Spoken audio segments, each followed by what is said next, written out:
நம்மளை சிம்பிளா கடந்துட்டு போறோம்ல. நீ சுபகு தொழுதணும், நீ வசதி வந்துட்டு நீ ஜக்காத் செஞ்சிடணும், அவரோட வசதிக்காரர் இவர் இருப்பாரு, அவரிடத்துல அந்த விஷயம் கிடையாது. இதை வன்மையாக இஸ்லாமிய மார்க்கம் கண்டிக்கக்கூடிய ஒரு விடயமாக இருக்குகின்றது என்பதை நாம் அனைவரும் புரிந்து கொள்ள வேண்டிய ஒரு தேவை இருக்கிறது. அன்பார்ந்த அல்லாஹ்வினுடைய நல்லடியார்களே, அல்லாஹ் தஆலா இந்த மார்க்க விடயங்கள் கிடைச்சிட்டு அந்த விடயத்தை பற்றி கணக்கெடுக்காம வாழுவாங்கல்ல. குர்ஆன் எங்களிடத்தில் இருக்குது, அல்லாஹ்வினுடைய வேதம் எங்களிடத்தில் இருக்குகிறது. அந்த சுமையை நாங்கள் அதன்படி நடக்காமல் இருந்துட்டோம்னு சொன்னா அல்லாஹ் தஆலா எங்களை எதோட ஒப்பிடுறான் தெரியுமா? இறைவன் திருக்குர்ஆனில் 62வது அத்தியாயத்தில் 5வது வசனத்தில் பேசக்கூடிய நேரத்தில் மஸலுல்லதீன ஹும்மிலு தௌராத்த சும்மலம் யஹ்மிலுஹா கமஸலில் ஹிமாரி யஹ்மிலு அஸ்ஃபாரா. அல்லாஹ் தஆலா இந்த ஒரு கூட்டத்தை பத்தி சொல்றான். அவர்களுக்கு தௌராத் என்ற ஒரு வேதம் கொடுக்கப்பட்டுச்சு. அந்த வேதத்தை என்ன செஞ்சார்கள்? அவர்கள் சுமக்காமல் அதன்படி நடந்து கொள்ளாமல் இருந்தார்கள் இல்லையா? அவர்களை பற்றி அல்லாஹ் சொல்லக்கூடிய நேரத்தில் அவர்கள் பொதி சுமக்கக்கூடிய கழுதைக்கு ஒப்பானவர்கள். அல்லாஹ்வினுடைய வசனங்களை பொய்ப்பிக்கக்கூடியவர்களை அல்லாஹ் தஆலா என்ன செய்கிறான்? எப்படியான ஒரு ஒப்பீட்டு அல்லாஹ் செய்கிறான் பார்த்தீங்களா? அல்லாஹ் தஆலா பொதி சுமக்கக்கூடிய கழுதைகளோடு மார்க்க விடயங்களை படித்து கொண்டு அதன்படி நடக்காமல் இருக்கக்கூடியவர்களை ஒப்பீடு செய்கிறான். பொதி சுமக்கக்கூடிய கழுதையை பற்றி நாங்கள் தெரிஞ்சிருக்கிறோமா? அதன் மீது எதை வச்சாலும் அதுக்கு ஒண்ணுதான். அதுக்கு தங்க கட்டிய மேல வச்சாலும் அதுக்கு ஒண்ணுதான்.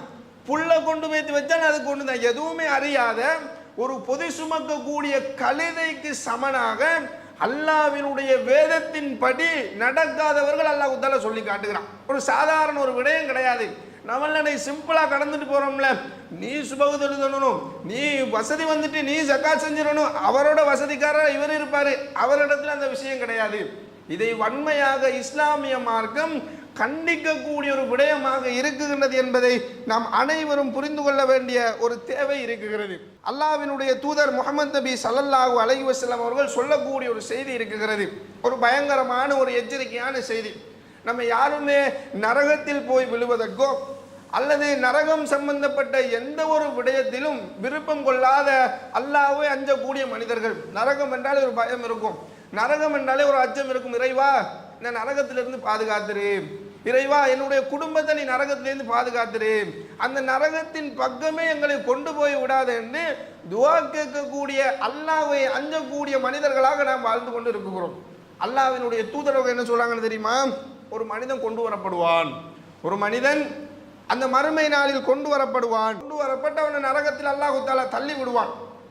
அந்த நேரத்தில் என்ன நடக்கும் தெரியுமா? ஃபதன் தலிகு அக்தாபஹு ஃபின்னார். அவனுடைய குடல்கள் அந்த நரகத்துக்கு போகும். அவனுடைய குடல்கள் அவனை விட்டு வெளியாகி என்ன செய்யும்? அந்த நரகத்தில் விழும். அந்த நேரத்தில் கழுதை செக்கை சுற்றுவதை போல அவன் தன்னுடைய குடலை சுற்றி கொண்டிருப்பான். அல்லாஹ்வினுடைய தூதர்கள் பயங்கரமாக சொன்னார்கள், அல்லாஹ் தஆலா எங்களை பாதுகாக்க வேண்டும்.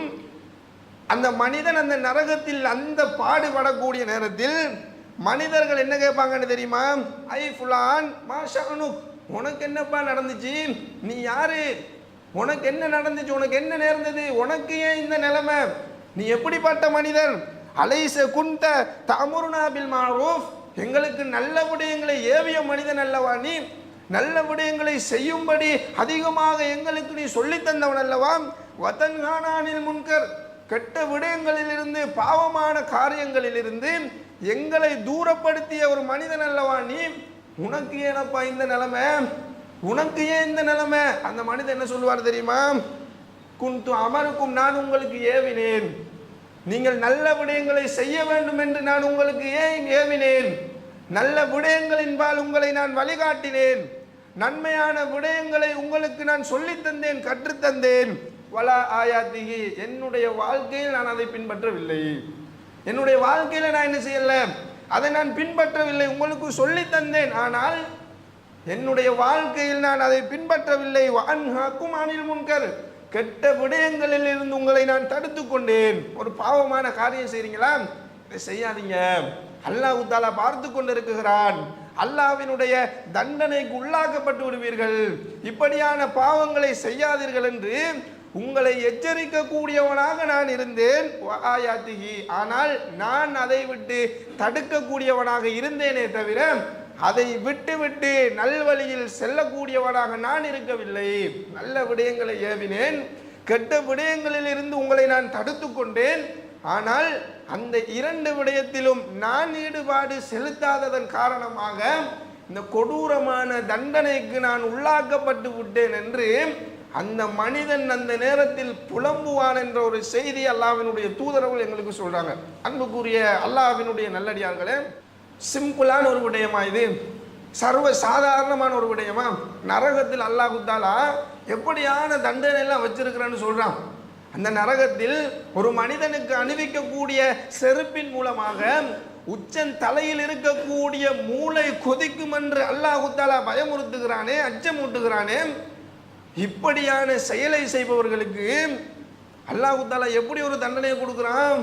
அந்த மறுமையில், அந்த நரகத்தில் அவனுடைய குடலை சுற்றி கொண்டிருக்கக்கூடிய ஒரு நிலைமையை கொடுத்து, அந்த நேரத்தில் அந்த மனிதன் அவனுடைய குடலை சுற்றி கொண்டிருப்பான். மக்கள் கேட்பாங்க, உனக்கு என்ன நடந்துச்சு? உங்களுக்கு நல்ல விடயங்களை நான் சொன்னேன், நான் அதை செய்யக்கூடியவனாக செயல்படுத்தக்கூடியவனாக இருக்கவில்லை என்று அந்த மனிதன் புலம்புவான். என்றால் இப்படியான ஒரு பாவமான காரியத்தை, ஒரு செயலை நாங்கள் செய்து விடவே கூடாது. நல்ல விடயங்களை சொல்லாமல் இருக்க வேண்டும் என்பதல்ல நோக்கம். நல்ல விடயங்களை நீங்கள் சொல்லவே கூடாது என்பதல்ல இந்த ஜுமாவுடைய நோக்கம். நல்ல விடயங்களை சொல்லும் போது அந்த விடயம் தன்னுடைய வாழ்க்கையிலும் நான் செயற்படுத்த வேண்டும் என்ற நோக்கம் வர வேண்டும். நான் இந்த விடயத்தில் ஃபோல்டா தானே இருக்கிறேன், அவர்கிட்ட மட்டும் நான் சொல்லிட்டு இருக்கிறேனே, சொல்லுவது மாத்திரம் போதாது, அவரோடு சேர்ந்து நான் என்ன செய்யணும்?